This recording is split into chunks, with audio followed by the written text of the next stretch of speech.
menurut pengetahuan saya. Karena Karena ini belajar di luar negeri itu level kesulitannya jauh lebih tinggi daripada di Indonesia. apa? Saya lihat anak kita itu belajar matematika cepet, ngafalin rumus gitu cepet. Di luar negeri, bukunya itu enggak bahasa Inggris. Jadi dia belajar matematika harus bisa bahasa Inggris dulu. Bayangkan, levelnya lebih susah.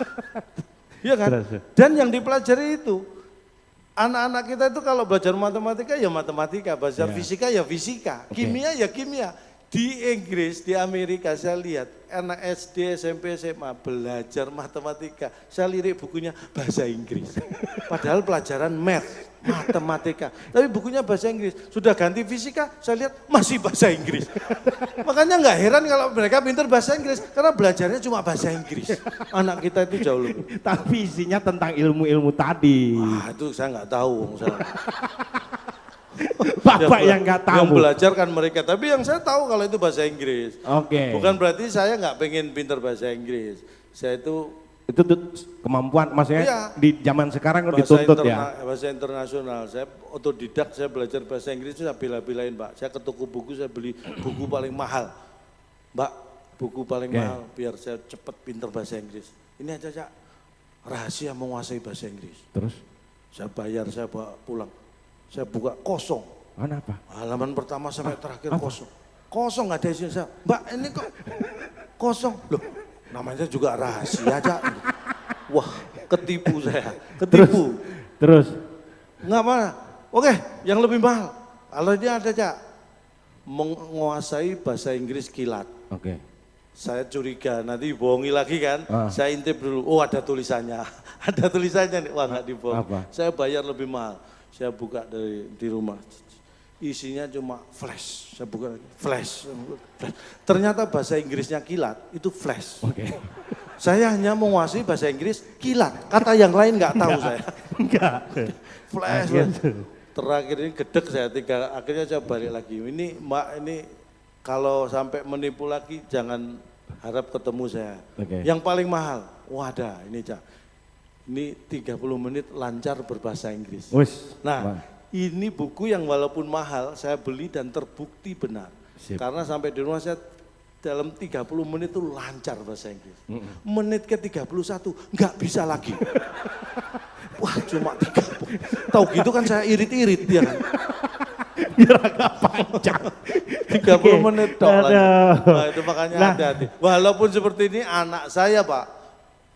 Jago bahasa Inggris. Mendidik, Karena buat saya memang bapaknya oke nggak jago bahasa Inggris, anak harus. Mendidik anak sekarang pun harus kita persiapkan. Ada nggak bakat anak yang sudah, oh ini anak pinter nih kata anaknya. Kelihatan biasanya itu anak-anak pinter itu dari kecil rasa keingintahuannya tinggi. Apa-apa ditanyain. Pak itu apa-apa? Iya bukan apa itu apa. Itu memang anak saya seperti itu. Gimana? Oh itu kalau misalnya buka buku, lihat TV atau apa, Pak itu apa? Bukan ini Pak ini apa? Mantap itu. Nurun memang dari istri saya itu. Nurun? Loh, dari istri? Istri saya itu seperti itu dulu. Handphone saya dibuka-buka, ini siapa? Ini siapa? Wah tanya terus, wah nurun ke anak. Tapi itu dulu waktu awal-awal menikah ya. Iya. Saya tahu seperti itu ya mungkin karena orang entertain tuh gitu Pak. Kadang-kadang dicurigai gitu kan. Tapi itu karena sayang, karena cinta. Jadi dulu handphone saya itu selalu digeledah. Pulang kerja mesti digeledah sama istri. Takut kalau nyimpen nama disamarkan gitu kan. Pernah waktu itu, ini 25 tahun yang lalu. Saya menikah kan sudah 26 tahun. Ini kejadian sudah 25 tahun yang lalu. Gimana? Geledah-geledah handphone saya, di kontak person saya itu ada nama Mak Lampir Pak. Istri curiga dong. Terus? Gak mungkin orang namanya Mak Lampir. Betul. Penasaran kan, dia pencet ini. Set. Dia kaget. Yang bunyi handphone dia sendiri. Dia baru tahu saya simpen dengan nama Mak Lampir. Kesel saya. Orang sudah jujur, dah lempeng masih dicurigai. Sejak itu dia kapok geledah-geledah handphone saya itu ya. Harus punya cara. Terus tadi sebentar. Yang apa? Enggak, mumpung inget ngomong handphone, tolong handphonemu kamu keluarin. Handphone. Enggak, iya itu kamu cek. Kenapa? Kenapa istriku telepon kamu di handphone? Istriku telepon kamu. Nah itu istriku kenapa telepon kamu? Oh ini istriku sendiri, saya kasih nama istriku, dia telepon berarti miss call, istriku. Kenapa? Saya itu nyimpen nama istriku kan sekarang istriku Pak. Iya. Kan saya kaget, loh kok istriku telepon Akbar? Apa mungkin telepon saya nggak denger ya, saya lihat kok nggak ada miss call. Ganti istrimu. Orang istriku kan? Lah iya ganti istri, biar aku nggak deg-degan, saya pikir istriku telepon Akbar. Kok ganti istrimu? Bapak yang ganti, cintaku, sayangku gitu. Saya kan nggak suka bohong. Malah ketahuan. Ini gara-gara kamu ini. Jadi itu memang kadang-kadang. Tadi lo didik anak bahasa Inggris tadi lo gimana? Saya tuh bikin aturan ketat di rumah. Anak saya waktu itu masih SD. Oke. Yang pertama SMP, yang waktu itu yang kecil SD. Oke. Itu saya bikin aturan. Bukan hanya ke anak saya, istri saya juga saya latih biar bisa. Pokoknya komunikasi seluruh anggota keluarga rumah saya itu Pak. Senin sampai Jumat itu ngomong, bicara, komunikasi harus dalam bahasa Inggris. Satu kata kelepasan tidak bahasa Inggris bayar denda 5.000. Satu kata. Oke. Kalau Sabtu Minggu baru bebas, pakai bahasa apa aja bebas. Oke. Karena saya di rumah Sabtu Minggu Pak. Jadi pinter ya, ngakali pinter ya. Ngakali aturan pinter ya. nah, kalau tiap hari kan saya paling banyak bayar denda ya kan. Bikin aturannya yang bisa ya menyelamatkan kita sendiri. Nah ini ada satu yang mau saya tanyakan juga nih ke Bapak. Yes. Bapak ini kan balik lagi ke lulusannya, teman-teman Bapak ya, itu jalurnya menurut saya bener gitu. Yang sekarang ini banyak di BUMN teman sebangku Bapak ada, teman satu jurusan ada, di BUMN tuh sudah jadi orang-orang penting. Ada yang jadi dirut, ada yang jadi... Nah gini, saya luruskan ya. Saya mengajak Anda ini untuk membantu, bukan memojokkan. Enggak, saya hanya membandingkan gitu. Teman-teman Bapak yang jadi orang-orang penting sudah banyak gitu, lulusan ITS di Telkom, dimanapun banyak gitu. Ini saya perlu klarifikasi sedikit Bapak Ibu ya. Yeah. Mungkin banyak ada yang lulusan ITS ya kan, banyak saya yakin ada nih. Lulusan kampus saya ITS itu alumninya terbagi 3 kelompok atau golongan besar. Apa Pak? Yang pertama yang seperti Anda sebut jadi orang penting. Oke. Banyak itu. Yang kedua yang penting jadi orang. Ada alumni yang gitu ada. Iya. Iya. Yang pertama tadi jadi orang penting. Yang kedua yang penting jadi orang. Bapak yang mana? Saya yang ketiga. Apa? Yang penting orangnya jadi. Maksudnya gitu? Loh, kayak ini, Brin sekali telepon jadi. Ya ini penting ini, penting ini. Ada banyak perusahaan bolak-balik telepon, ujung-ujungnya nggak jadi. Wah, nggak penting itu.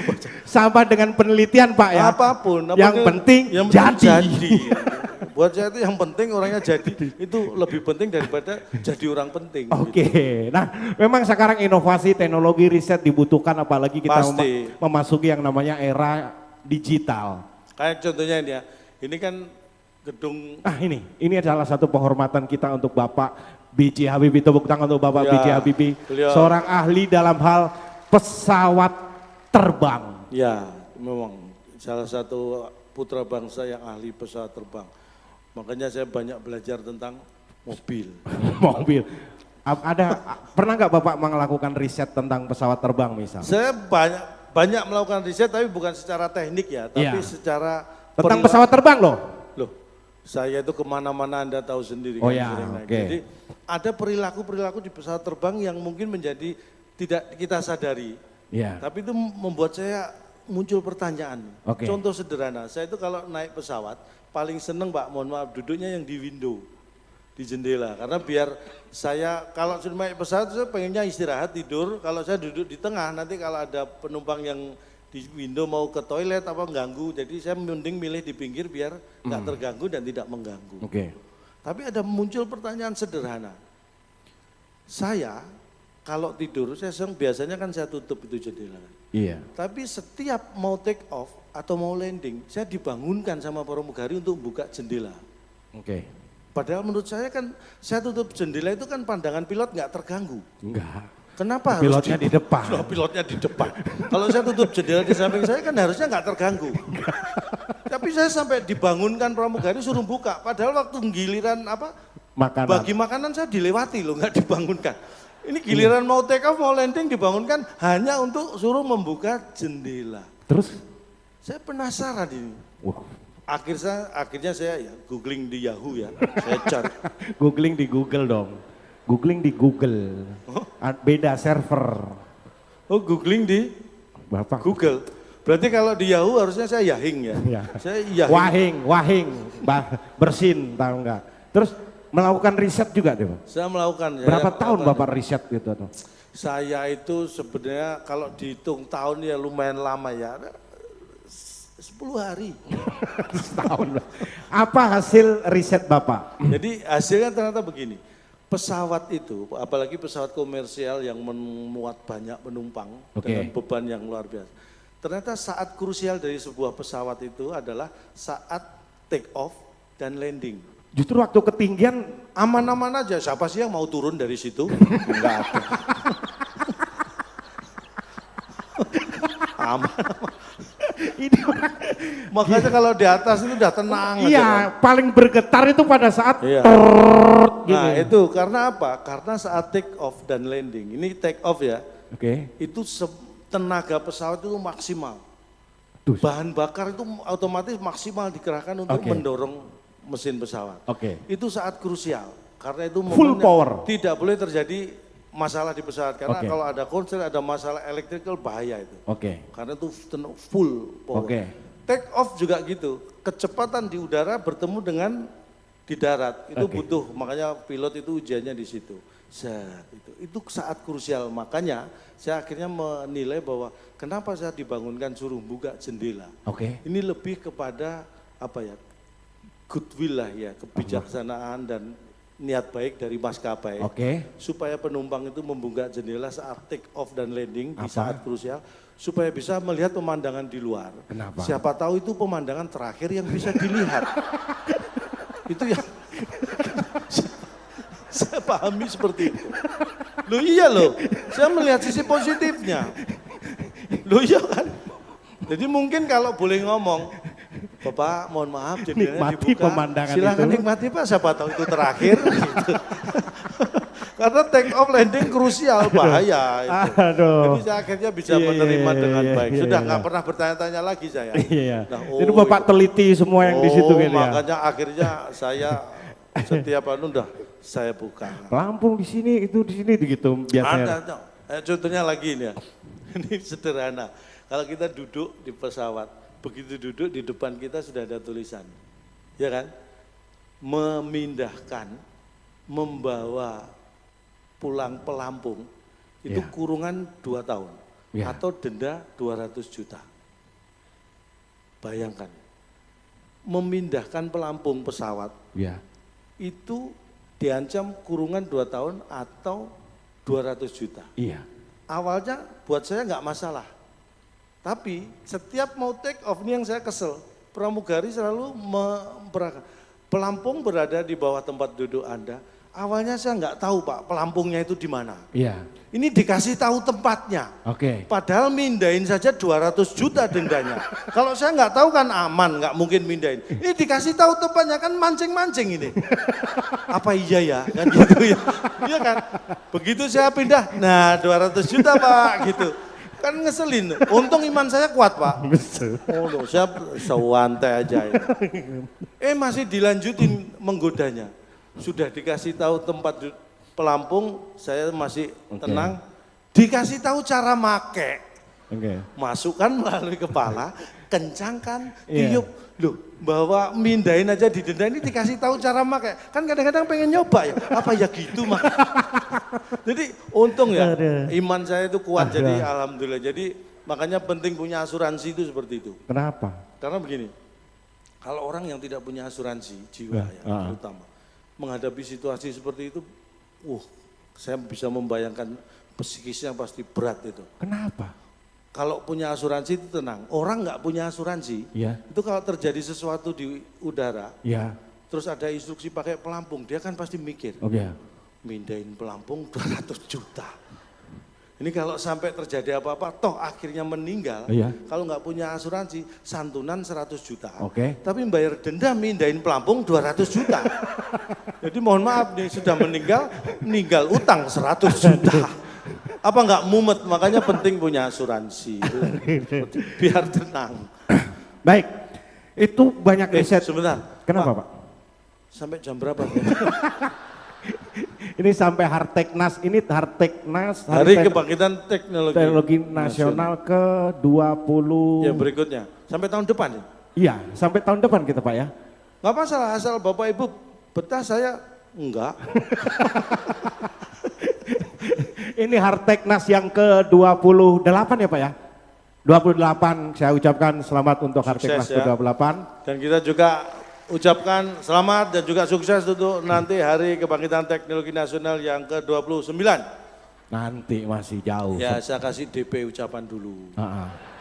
Ya, siapa tahu nanti Harteknas berikutnya nggak sempat ngundang saya, ya kan Pak? Ya. Saya kasih DP ucapan. Kalau sudah saya kasih DP ucapan, kok tetap nggak ngundang lagi? Nah, mungkin kita perlu evaluasi sedikit Pak.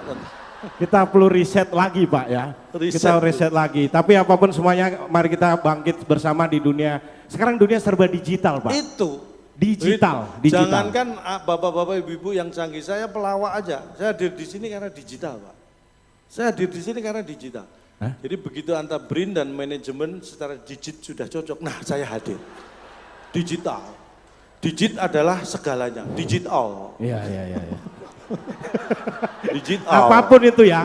Apapun. Itu penting. Digit segalanya ya. Iya, karena begitu kita masuk era digital akan terjadi transformasi. Wis mantap. Sama, saya mengalami transformasi.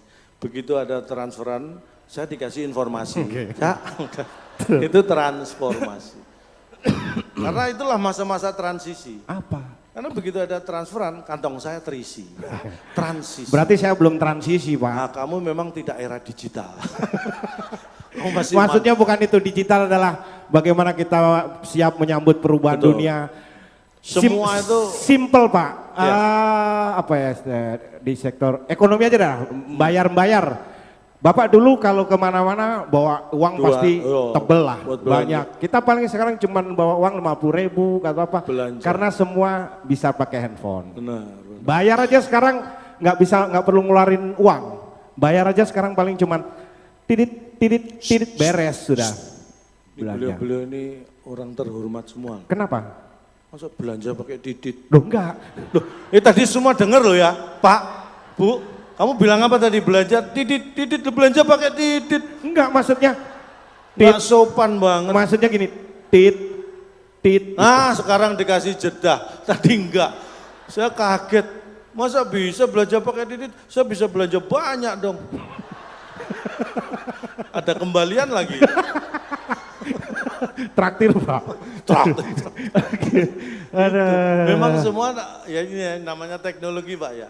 Teknologi, tapi yang perlu kita ingat, sehebat apapun teknologi itu yang menciptakan adalah kita, manusia. Ya, Oke. Jadi teknologi sehebat apapun kita harus memahami bahwa dia itu hanya tools, alat yang membantu kita. Jadi jangan sampai justru kita yang menciptakan teknologi, tapi kita juga yang diperbudak teknologi. Jangan sampai seperti itu. Wes. Sehebat-hebatnya senjata adalah orang di balik senjata itu. Jadi lebih ke karakter orangnya ya. Karena teknologi ya, sehebat apapun teknologi di tangan orang yang tepat bermanfaat, di tangan orang yang salah bisa jadi masalah.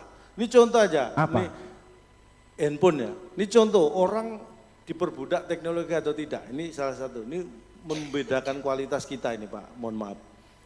Anda bangun tidur, pertama kali yang Anda cari apa? Sekarang, zaman sekarang. Enggak nyari sih, lebih ke refleks aja gitu. Ngecek handphone apa gitu. Alasan? Enggak refleks. Ya itu refleks karena Anda terbiasa mencari. Ngecasnya kan di sebelah. Intinya bangun tidur pertama yang dicari adalah handphone. Nah, Bapak? Ini orang yang diperbudak teknologi. Bapak? Saya bangun tidur pertama kali yang saya cari adalah anak. Mas. Karena handphone saya dibawa anak. Saya nyari anak. Sama. Oh beda, saya nyari anak, kamu nyari handphone. Saya nyari handphone buat nelpon anak. Berarti anak nomor 2 buat Anda. Saya anak nomor 1, handphone bang, anak ketemu handphone pasti ada. Beda kualitas. Bukan beda kualitas ya, karakter orang tuh bukan kayak gitu Pak maksudnya. Nih, apa? Pamer karakter ini sederhana aja. Sehebat apapun, sepintar kita apapun, kalau kita tidak punya dasar yang jujur dan amanah, itu ilmu bisa jadi sia-sia. Makanya saya tes nih, karakternya bisa dipercaya atau enggak. Seorang Akbar, misalnya Anda berjalan di sebuah jalan yang sepi, tidak ada orang yang melihat Anda melihat ada selembar 100 ribuan jatuh di jalan. Bukan punya Anda, tidak tahu punya siapa. Apa yang Anda lakukan? Nggak ada orang. Nggak ada orang, hanya Anda yang lewat waktu itu. Saya ambil. Nah. Nggak, sebentar dong, saya ambil. Cuman nggak buat saya. Saya masukkan kotak amal atau saya kasih orang yang nggak berhak. Yang berhak gitu. Niatnya ngambil, bukan buat saya. Tapi begitu uang sudah dipegang, jalan ada jual es, beli es. Ya kan Pak? Enggak, saya kasihkan orang bener Pak. Itulah bedanya karakter kualitas.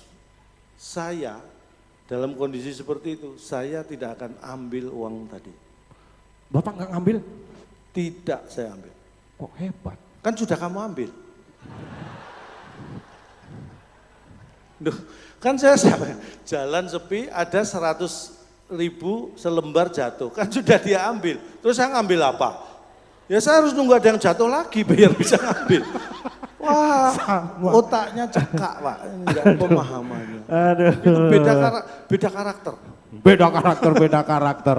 Jadi sekali lagi tadi pesan Bapak adalah teknologi sehebat-hebatnya tetap balik ke karakter manusianya. Makanya saya bangga sekali dengan ketemu dengan orang-orang yang pintar, inovatif, kreatif, dan jiwa risetnya kemajuan teknologi. Tuh, Bapak sendiri? Kita butuh. Hah? Enggak, saya berdua. Enggak, maksudnya dalam teknologi juga sudah menerapkan teknologi. Oh, rumah saya itu, kalau Anda main ke rumah saya pasang wifi di rumah saya. Ya, wifi sekarang sudah jadi kebutuhan. Dulu hanya listrik, air. Iya. Sekarang wifi jadi. Wifi itu saya langganan di rumah itu paling mahal, paling kenceng. Wifi? Wifi di rumah saya kalau bapak berapa Mbps? Pokoknya saya nggak ngerti, pokoknya saya paling kenceng, paling cepet, saya bayar mahal nggak apa-apa. Di rumah saya itu wifi Pak, begitu login langsung lock out. Kewenceng, nah ini mahal ini. Ini login langsung lock out, login, wih kenceng banget ini. Hilang itu namanya. Nggak pakai mampir, login langsung lock out. Hebat. Oke. Nah Pak. CCTV di rumah juga Pak. Ada. Rumah saya itu walaupun kecil saya pasang CCTV. Oke. Jadi carport saya itu kecil tapi saya pasang 2 kamera. Kamera ini ngawasi kamera ini ngawasi kamera ini. Sudah 7 tahun kameranya nggak hilang. Sepeda motor 5 kali hilang. Tapi kameranya enggak, ini bagus. Itu Pak. Oke. Nah paling enggak ada loh Pak, ini di depan orang-orang yang hebat, orang-orang pinter, peneliti-peneliti hebat. Yang ada manfaatnya dikit gitu loh Pak yang disampaikan. Anda pikir saya nggak ada manfaatnya dari tadi? Dari tadi bercanda terus. Loh, gini loh, saya seperti ini, kesannya apa yang saya sampaikan itu nggak ada isinya, kayak kosong gitu. Ya emang iya. Kok memang iya? Tapi kenapa saya seperti itu Bapak Ibu? Karena saya memahami dan menghormati kultur yang ada di bangsa kita. Kalau kita ingat sekolah, kita dididik SD, SMP, SMA itu 12 tahun. Iya. 12 tahun kita dididik dalam kultur yang kalau kita ingat-ingat, murid yang paling nggak pinter di kelas sampai paling yang pinter sekalipun, ada satu pelajaran yang kalau pelajaran itu datang semuanya senang. Olahraga. Seni, apa dong? Pelajaran kosong. Loh, ya kan, ingat kan? Yang pinter aja kalau pas pelajaran kosong happy, apalagi yang nggak pinter, yang lupa bikin PR, itu tambah lega. Artinya apa? 12 tahun kita terdidik dalam kultur yang seperti itu. Itu disadari atau tidak, pasti akan terbawa sampai sekarang. Oke. Makanya saya usahakan apa yang saya sampaikan ini kosong. Yang penting ditunggu dan bikin seneng. Itu. Kultur itu yang saya pakai. Jadi nggak sembarangan. Kalau sampai yang saya sampaikan ada isinya, wah malah nggak seneng semua. Bapak malah jadi peneliti ya? Iya. Jadi itulah. Jadi tapi tetap ya. Ya, nih. Saya sebenarnya materi masih banyak Pak. Oke. Serius Pak, sebenarnya materi masih banyak. Ini karena waktu aja Pak. Kalau nggak percaya silahkan diundang lagi Pak. Jadi mungkin ini yang ingin saya sampaikan ya. Bahwa saya itu salut dengan Anda semua nih ya. Anda ini punya jiwa mengabdi yang luar biasa. Kadang-kadang ya saya ini dulu berpikir ya ketika saya sekolah. Ada orang yang jiwanya, pekerjaannya itu melakukan penelitian. Kadang-kadang saya mikir itu buat apa gitu kan. Kadang-kadang penelitian itu belum tentu bisa dipakai sekarang. Tapi tetap Anda melakukan itu. Saya dulu sampai kadang-kadang heran, walaupun kadang ada terobosan-terobosan yang kayak saya dulu pernah melihat demo zaman saya SMA, becak tenaga surya. Wah hebat nih, becak disiapkan, penumpang suruh duduk, surya dipanggil, suruh genjot becak. Becak tenaga surya itu Pak. Akhirnya supaya alat tembus pandang juga ya. Ada. Itu anak SMP, anak petani di Jawa Timur, di Jember apa mana Banyuwangi. Itu SMP sudah bisa menemukan alat yang bisa menembus pandang di tembok sampai setebal 20-30 cm. Alat itu diberi nama jendela. Itu hebat, terobosan. Makanya saya pengen, ini artinya apa? Bahwa semangat dan jiwa berjuang itu yang selalu Anda miliki. Tepuk tangan buat Bapak Ibu sekalian. Jiwa berjuang itu yang jarang kita temukan, dan saya yakin semua yang hadir di sini itu disadari atau tidak disadari semuanya punya jiwa berjuang. Jadi saya hanya sekedar mengingatkan bahwa berjuang itu butuh bersatu. Jangan dua, nanti jadi berjuang. Berjuang itu butuh bersatu. Iya. Karena kalau bernya dua jadi berjuang. Kalau tiga berjuang bernya satu. Jadi berjuang itu butuh bersatu. Jangan ditambahin ya. Bersatu aja. Saya padahal sudah merasa mulai mau bermanfaat loh tadi. Di tengah jalan jadi nggak bermanfaat lagi. Saya tuh orangnya kadang-kadang gitu. Terus, ini oke. Karena berjuang itu butuh bersatu. Jadi dari manapun kita berasal, dengan latar belakang pendidikan dan apapun itu, ketika kita sudah dalam keluarga besar di BRIN ini, hilangkan egosentris. Ini pesan saya. Karena tujuannya kita hanya satu, untuk Indonesia. Jadi tidak ada lagi aku. Tidak ada individu, yang ada adalah kita. Ya. Tanggung jawab bukan hanya tanggung jawab aku, itu tanggung jawab kita. Tugas bukan hanya tugas aku, itu tugas kita. Karena nanti kesuksesan, keberhasilan bukan hanya kesuksesan, keberhasilan aku, tapi itulah kesuksesan, keberhasilan kita. Ganti aku dengan kita mulai sekarang. Mantap. Ini berarti job kita ya? Ini job aku. Ini job aku Pak. Katanya ganti kita. Untuk BRIN ganti aku dengan kita. Untuk kita tetap aku. Kamu jangan mengita-ngitakan aku. Pak, ini job aku, Pak. Iya, ya. Jadi itu. Udah nggak bermanfaat lagi, Pak. Tadi awalnya bermanfaat. Tapi saya seneng kayak kalau ngisi acara di depan orang-orang pinter gitu, gampang gitu nyetrumnya ya. Cepet gitu ya. Saya pernah ngisi acara ya, saya ngisi, kok nggak ada yang ketawa, ternyata nggak ada orangnya.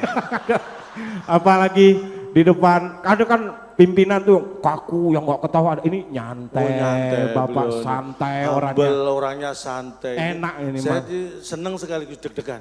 Kenapa? Kalau pas acara pimpinannya santai gini saya seneng pas menghibur. Iya, gini. Saya takutnya pas bayaran. Kenapa? Nanti pas bayaran tuh mereka sewantai aja kita repot. Ini pernah Pak, sering Pak, saya ngisi acara. Iya. Kalau ngisi acara itu pernah, ini masih biasa ya. Pernah. Sering. Ini Cak Lontong kita sembunyikan, karena ini semua nggak ada yang tahu kalau kita menghadirkan Cak Lontong. Nggak ada yang tahu gitu ya? Ini surprise, ini nggak ada yang tahu semuanya. Ini saya deg-degan nih. Nanti kalau giliran bayaran nggak ada yang mau tahu gimana ya. Saya khawatir gitu kan. Jadi mungkin ini yang bisa saya sampaikan Pak. Kalau ada kata-kata yang salah mohon dianggap benar. Amin. Dan saya berharap mungkin yang saya sampaikan ini mudah-mudahan kurang bermanfaat ya. Karena kalau kurang kan pengen nambah. Kalau pengen nambah ada acara lagi diundang lagi kan gitu. Amin. Jadi sekali lagi, karena prinsipnya tak ada gading yang tak retak. Jadi kami berdua mohon maaf atas keretakan keluarga Gading dengan Gisel sehingga kamu itu di BRIN malah gosip. Kamu tuh yang gosip Pak. Aduh. Tak ada gadingnya tak retak. atas nama keluarga besar Gajah kami mohon maaf. Tidak bisa menghasilkan gading yang tak retak. Kalau ada sumur di ladang boleh kita menumbang mandi, kalau ada umur panjang mudah-mudahan kita berjumpa lagi. Terima kasih, selamat siang. Wassalamualaikum warahmatullahi wabarakatuh.